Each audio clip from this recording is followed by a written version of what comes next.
Good evening, this is Cab, here to drive you crazy. So, I am now going to be making my next video, which is of course talking about my favorite basketball team now, the Boston Celtics. And of course making this video about an hour after the fact that they had lost game 1 of the Eastern Conference Finals to Jimmy Butler's led Miami Heat. And personally for me, I'm not even 100% surprised that we had lost this one, but I am actually kind of shocked on how we lost this, because yes, we had what looked like the best chance to start continuously pulling away, but we started to always do the exact same things that I've noticed that our Boston Celtics do. And this is the things that I want to point out right now, at least from what I saw. So unfortunately, I never got to see the entire game.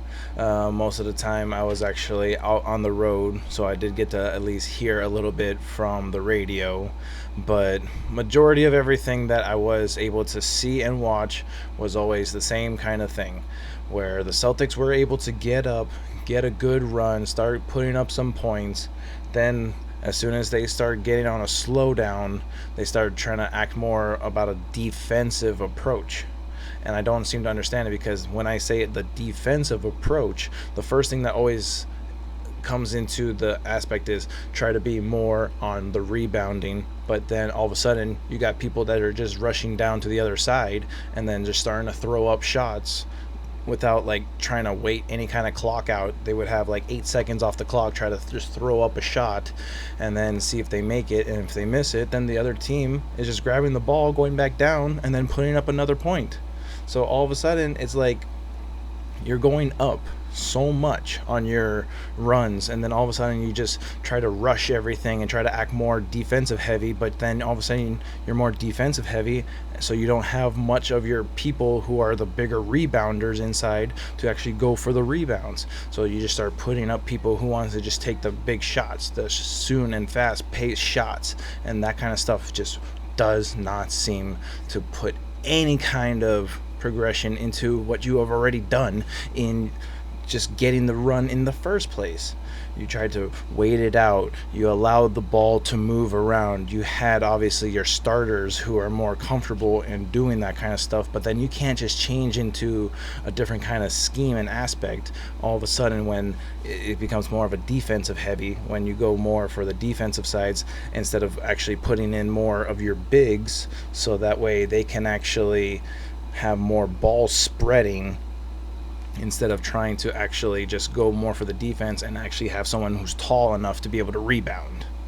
But again, I'm not no coach, so I'm not going to be able to say anything more than the fact that with me being a guy who is having the favorite sport to play being basketball, I was always more of a small forward to a power forward kind of guy. I was only a guy who stands at 6'3" myself, and to me, I always had no problem being more of a guy who was in the paint, tried to get my shots up, go more for off the the backboard kind of shots. I was never more for just wanting to swish everything.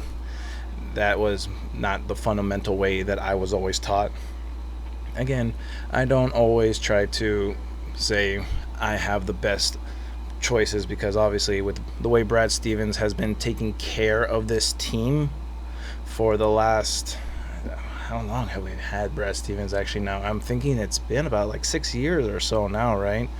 5 or 6 years, because in the last 4 years we were able to at least make it to the Eastern Conference Finals 3 times, and that was pretty much something that I would say cemented the reason why I believed in Brad Stevens, picking up all the draft picks that we were able to pick up from Marcus Smart, and then all of a sudden picking up Jaylen Brown, the next year getting ourselves Jason Tatum, and then just building this real small young crew with all these supporting people around them. And of course we still don't have Gordon Hayward Would really like to see if he has a chance to come back in this series at any given point. Obviously, want to make sure he's healthy enough to be able to play, but that's also because of the fact that we still need a few more people to come off from the bench to prove themselves. Now, from the starting aspect of it, I love our starting crew. So again, obviously, we're talking about Jason Tatum, who I would love to say is an up and coming rising star. He shows so much good aspects and so much good qualities to be able to, elevate his game. But he really needs to start harnessing that true, like, I gotta have the believe in himself to do that kind of thing, which he has proven. But a lot of the times when it comes to those like bigger clutch moments, and all of a sudden everything becomes more of a, oh, we got to start rushing to start getting back into this game, then that's when that aspect is almost lost. Not always, but it's not like consistent enough. And I have no problem saying that, just because of the fact that he is, again, too talented to be able to not continuously prove himself. And of course, just like I had mentioned, I just finished watching the game, so that was one of the big things that just happened in that game, was the block that happened against him. He could have tried to, maybe, he was full committed to trying to go for that dunk. He saw that, he knows that they were only down by 2, give them the score, and at least, try to go more for the defensive approach for the next shots.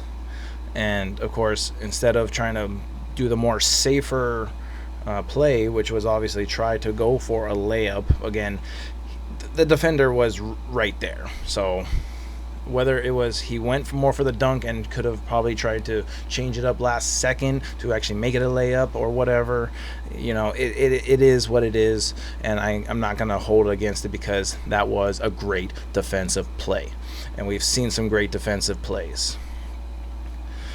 Just like Marcus Smart, he's been a really great guy for our defensive approach, and that's why I really like him being in a starting lineup for us, because when he started this game and was able to hit the 2 threes in the beginning of the game to go up 6, or, well, it was actually a 2. I forgot about that. Yeah, his foot was on the line. But anyway, and of course with Kemba Walker, who again was not the biggest energy maker in this game. He was able to lead, he was able to get his points, but he wasn't the guy who was helping the breakaways either.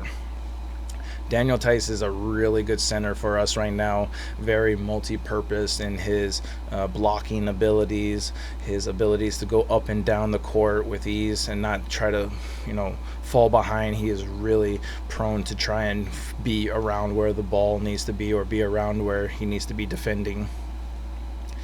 And of course, Jaylen Brown, who I believe really is going to be our best points shooter right now, and he really needs to start producing just that.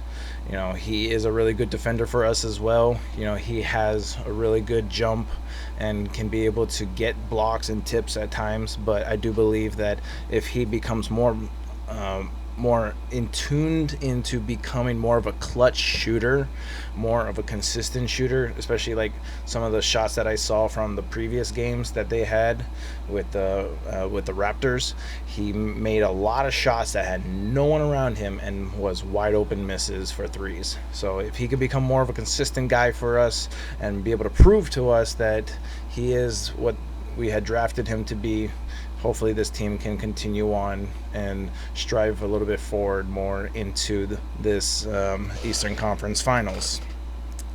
And I'm going to finish this up real quick as well by just saying, of course, with me leaving for the Philippines, it is actually one of the funniest things to know that Philippines, the biggest sport pretty much there is basketball. So being able to follow up with my basketball team is going to be something I have no problem having, especially because of the simple fact that basketball is the most popular sport in all of the Philippines. Everyone follows, everyone has jerseys. It's a great feeling to have basketball be something I can still enjoy when I'm there. But for right now, I want to thank you again for watching. I am Cab, and I'm here to drive you crazy. Thank you. God bless. Aloha. And take care. Go Celtics.